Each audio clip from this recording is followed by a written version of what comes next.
Israel and Iran. ఇప్పుడు ఈ రెండు పేర్లు బాగా వినిపిస్తున్నాయి, ఎందుకంటే ఈ రెండు దేశాలు యుద్ధ వాతావరణంలో ఉన్నాయి కాబట్టి.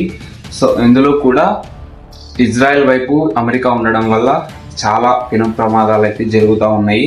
అందులో కూడా మన భారతదేశం వాళ్ళు కువైట్లో, దుబాయ్లో ఉన్నారు.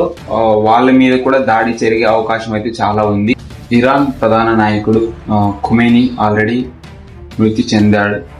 తర్వాత ఆయన కుమారుడు కూడా మృతి చెందినట్లు ఇంకా సమాచారం రావాల్సి ఉంది.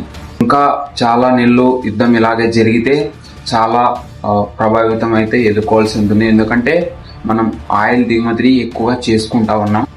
మనమందరం ఆశిద్దాం త్వరగా యుద్ధం కొలిక్కి రావాలని. ఎందుకంటే చాలా రోజులు కొనసాగితే వరల్డ్ వార్ 3 కూడా జరిగే అవకాశం అయితే చాలా ఉంది.